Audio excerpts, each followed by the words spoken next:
Sur le plateau d'M-Valor, nous allons parler d'exosquelette et de médical. Pour en parler, justement, j'ai invité donc Marlène Durand. Bonjour. Bonjour. Vous êtes du CHU de Bordeaux. Aussi Antoine Descuit. Bonjour. Bonjour. Vous êtes maître de conférence au LAMI INSA Hauts-de-France. Et Jean-Baptiste Crouet. Bonjour. Bonjour. Angers 208 et ingénieur chez M-Valor. Alors, pour planter un petit peu les décors, je vais vous demander, Marlène, de nous raconter cette histoire d'un exosquelette et de l'hémiplégie. D'accord.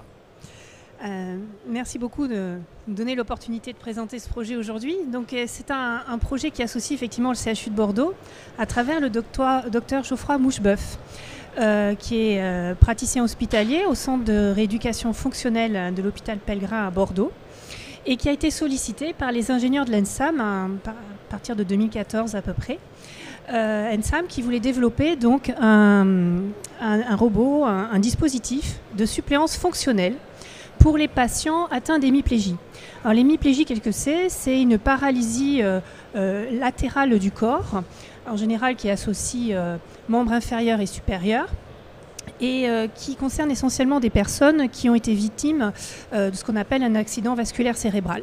C'est un traumatisme assez fréquent. De très nombreuses personnes sont touchées chaque année en France par ces AVC.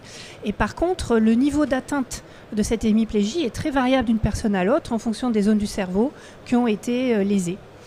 Cela étant dit, ces patients sont en capacité de récupérer une partie de leur fonction, voire en totalité, en particulier si l'AVC est pris en charge rapidement. Il y a une urgence ? Oui, il y a une urgence et en général, que ce soit pris en charge dans les 4 heures qui suivent l'événement. Et donc, selon l'étendue du cerveau qui a été atteint et la durée de la lésion, la récupération peut être plus ou moins importante. Et donc, tout l'enjeu est d'aider ces patients à récupérer leur fonction motrice pour récupérer une vie normale. Et donc il existe toute une série de soins associés avec notamment donc de la rééducation fonctionnelle. Ça fonctionne déjà assez bien, beaucoup de personnes arrivent à récupérer leur mobilité, mais il y a donc des cas particulièrement sévères pour lesquels les personnes ne peuvent pas se tenir debout du tout et pour lesquels du coup la rééducation va démarrer plus tardivement. Et plus la rééducation démarre tardivement, plus les possibilités de récupération en fait sont faibles. Donc l'idée c'est de remettre les patients debout en position verticale, de les verticaliser le plus vite possible pour ensuite les guider dans la rééducation de la motricité au niveau de leurs membres inférieurs et supérieurs. Donc les ingénieurs de l'ENSAM en 2014 se sont fondés sur ces éléments pour proposer au service de rééducation fonctionnelle de développer un système d'assistance dit de suppléance fonctionnelle, c'est-à-dire de verticalisation de la personne pour la rééducation.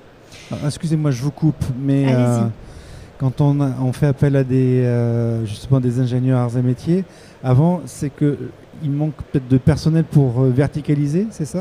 Alors, les personnes sont verticalisées par effectivement le personnel paramédical et médical. Il y a un système de harnais avec un moteur qui peut aider, mais effectivement, la personne est comme une poupée de chiffon. En fait, elle n'est pas du tout en capacité de maintenir sa posture. C'est pas uniquement le fait de prendre une décision de monter ou descendre un bras, c'est toute la posture qui est atteinte. Et donc, dans ce cadre-là, on ne peut pas proposer une rééducation efficace. Donc, l'idée, c'était donc de verticaliser les patients. Le docteur Moucheboeuf, donc du CHU de Bordeaux, lorsqu'il a été approché pour travailler sur ce projet, a assez rapidement proposé de faire évoluer cette proposition vers un dispositif qui serait adaptable aux patients sur mesure. Non seulement qui va prendre en compte le niveau de sévérité effectivement de son atteinte, mais aussi qui va être évolutif pour justement accompagner sa progression dans la rééducation et donc permettre d'adapter les séances de rééducation en fonction de ses progrès. Donc ça veut dire que le clinicien doit avoir complètement la main sur le pilotage en fait du dispositif, pouvoir adapter les séances de rééducation en fonction et du patient et de son évolution. Du sur-mesure. Du sur-mesure non seulement à l'instant T de la prise en charge du patient, mais tout au long de sa rééducation. Et ça, c'est ce qui différencie en fait cette approche par rapport à d'autres solutions actuelles. Et c'est là-dessus que le CHU donc, a beaucoup interagi avec les ingénieurs qui, eux, avaient la tâche de rendre ça faisable. Et donc le projet va être détaillé techniquement davantage. Alors justement, le cahier des charges, on vous a juste donné le bébé. Vous faites comment? Qui prend la parole? Alors, oui, déjà, il y a un point de départ qui, au sein de l'Institut Carnoir, qui a été de se mettre autour de la table. Donc, différents laboratoires ayant la volonté de travailler sur ce projet d'exosquelette de rééducation. Donc, on s'est réunis en 2018 et on a créé durant l'année 2018 ce projet avec différents partenaires à Angers, au LAMPA, le LISPEN à Lille, également le LCCPI, donc Laboratoire d'innovation et de conception de produits innovants, l'IBAGC, un laboratoire de biomécanique. On voit qu'on a différentes compétences, différentes disciplines autour des sciences pour l'ingénieur et au-delà. Alors, je vous coupe. Combien de disciplines pour répondre à ce cahier des charges? Alors, ça fait beaucoup de disciplines, plusieurs laboratoires, environ 6. Et les disciplines mécanique, matériaux, vous avez également de l'automatique, de l'informatique. Vous avez également tout un volet qu'on aborde à travers la conception, l'ergonomie. On va travailler aussi sur le confort du patient, etc. Voilà un petit peu la biomécanique, évidemment.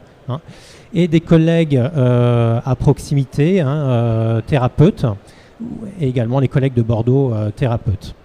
Voilà un petit peu toutes les disciplines, toutes les spécialités nécessaires qu'on a dû réunir autour de ce projet. Et on peut rajouter aussi une compétence autour de normes et de la normalisation des dispositifs médicaux, qui sont un vrai sujet aussi à ne pas passer à côté. On va y revenir, je pense, à la fin, parce que c'est un sujet à part entière. Donc 2019, voilà, un projet démarre, un projet structurant de l'Institut Carnoir qui réunit ces différents laboratoires. Et donc le point de départ, ça a été essentiellement beaucoup d'échanges avec donc Geoffroy Moucheboeuf, donc un médecin de Bordeaux, et puis comme je le disais tout à l'heure, des collègues plus proches de nous, anciens kinés, actuellement chercheurs ou autres. Et toutes ces personnes nous ont permis de mieux comprendre le besoin. Et donc avec le CCPI, on a pu donc établir une spécification de ce besoin pour démarrer sur les volets mécaniques, commandes, etc.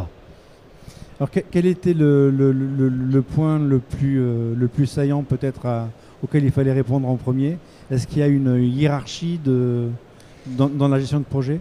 Alors, en fait, le but, c'était de procéder de façon itérative, c'est-à-dire de très vite de mettre en place un premier prototype pour tester déjà sur personne le fonctionnement, même de façon passive, c'est-à-dire sans commande, déjà d'éprouver un petit peu la partie ergonomie et d'affiner finalement de part en part comme ceci la conception. Donc cette conception était vraiment faite de façon itérative, et avec un partage également des échanges réguliers entre les différents partenaires.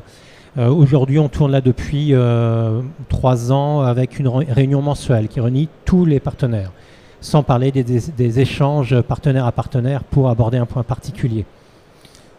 Jean-Baptiste, vous vouliez préciser?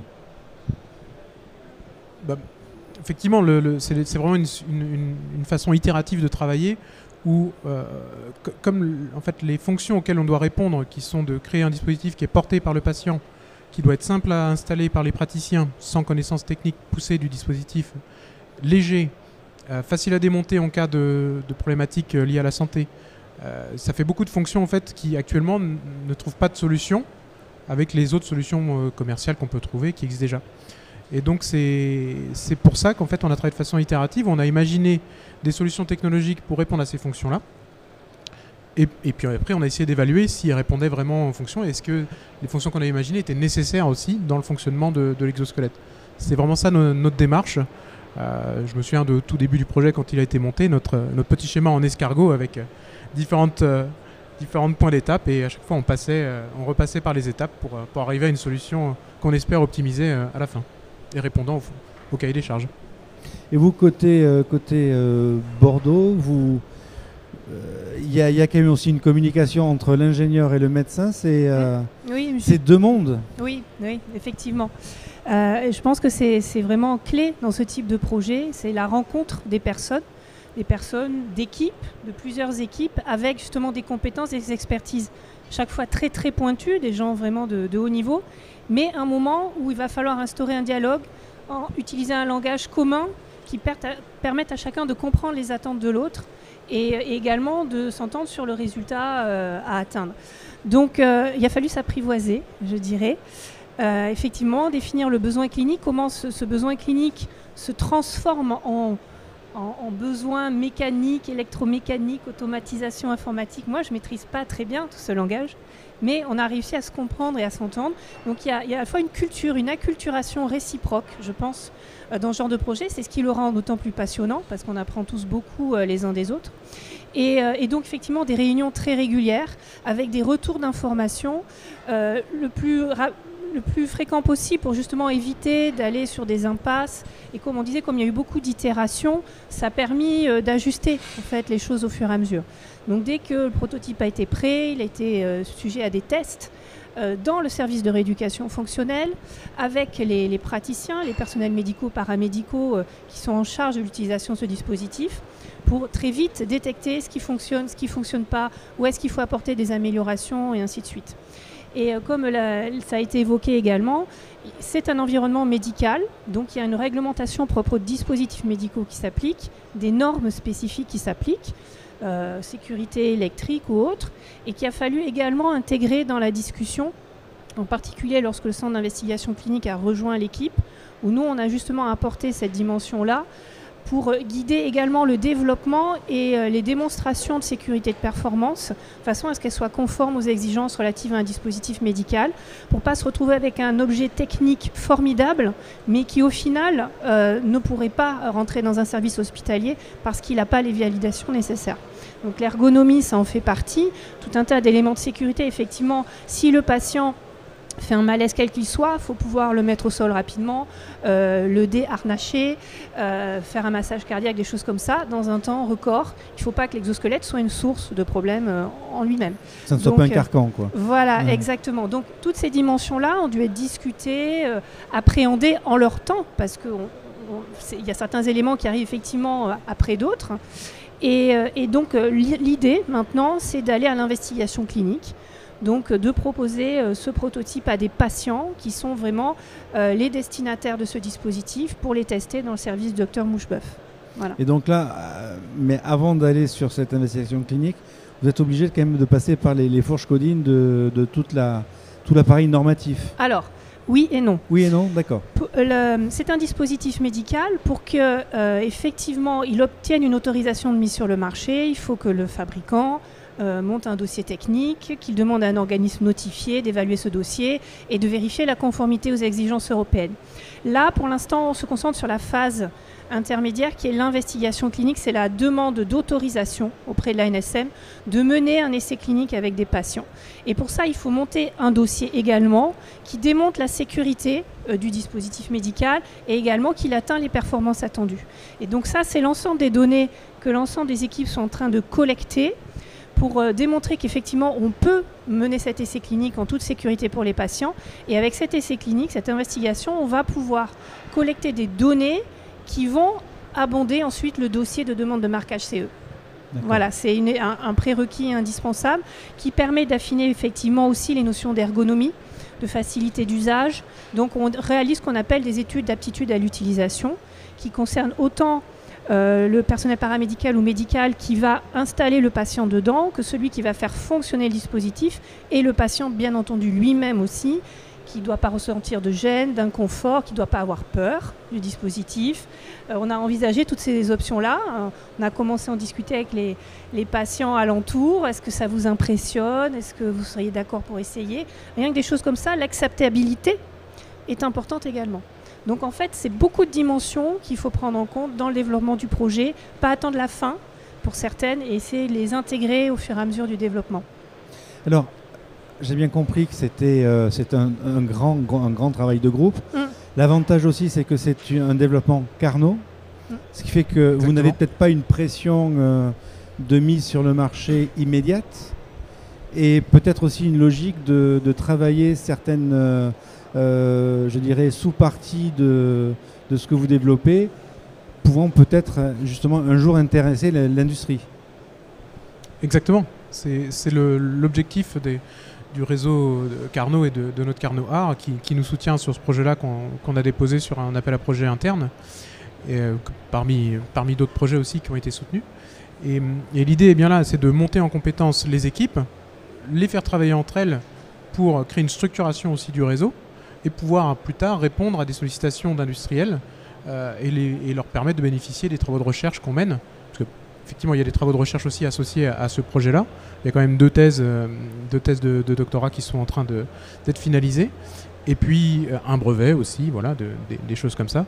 Et l'idée est vraiment de pouvoir aller au bout de ce projet d'exosquelette, bien sûr, parce que c'est l'objectif, mais également de bénéficier des technos qu'on développe, des innovations qu'on y apporte, pour l'insérer auprès d'autres secteurs industriels qui pourraient être intéressés. J'imagine que vous vouliez parler. Non, mais c'est vrai qu'on mixe finalement deux choses, hein, à la fois la conception de produits, hein, un dispositif médical et de la recherche. Hein. Il y a des questions de recherche sous-jacentes qui sont forcément abordées. On fait porter à un patient, on veut faire porter à un patient un dispositif robotisé pour le rééduquer. Hein. Donc il y a des questions plus d'ordre clinique, des questions de biomécanique. Hein. Donc là, les collègues de l'IBAGC ont travaillé là-dessus. Et puis derrière, le dispositif robotisé, c'est des matériaux. Hein. Donc matériaux, procédés de fabrication, comment faire quelque chose de léger qui est correctement dimensionné. Et puis également une partie active, hein, des moteurs fonctionnent, on a une commande derrière qui ne peut pas fonctionner comme pour un robot manipulateur industriel. Hein. Là, le but, c'est quelque part de se rapprocher du fonctionnement du geste du kiné qui va aider le patient à réapprendre le geste de la marche. Voilà, donc pour ça, c'est d'autres travaux de recherche. Hein. Donc vous voyez qu'il y a beaucoup de composantes aussi liées à cette activité de recherche pour alimenter derrière la conception, les développements et pour valider finalement sur les démonstrateurs que ces travaux sont pertinents, quoi. À quand le premier test par un patient ? C'est prévu pour début 2026. 2026. Voilà. Donc il y a certaines étapes encore à franchir avec les autorisations à obtenir et des recherches de financement aussi, puisqu'effectivement l'Institut Carnot finance toute la R&D, mais on va rechercher des financements pour l'investigation clinique à proprement parler. Donc on va répondre à des appels d'offres. On est de l'ordre de combien, l'enveloppe ? Au moins 100 000 €. Ce n'est pas une grosse étude, ça va être quelques patients. On a déjà vu avec la NSM le nombre de patients qui pourraient être requis, donc ça sera une petite étude. Il y a des études qui coûtent plusieurs centaines de milliers d'euros, c'est pour ça que je dis 100 000 €, c'est pas très cher. Ça serait dans le cadre du CHU, le CHU serait promoteur de cette étude. Et donc voilà, il nous faut un financement parce qu'il y a des assurances à prendre, parce qu'il y a du personnel dédié au support à l'investigation clinique, il y a tout ce qui est analyse des données, voilà, il y a tout un monde autour de la recherche clinique avec des expertises aussi. Et donc l'idée, oui, c'est début 2026 faire l'essai clinique. Voilà. Un grand merci pour cette présence sur ce plateau et surtout nous avoir donc fait partager vos travaux. Rendez-vous peut-être en 2026 pour parler avec plaisir. Du futur. Oui, bien merci. sûr. Merci. Merci Eric.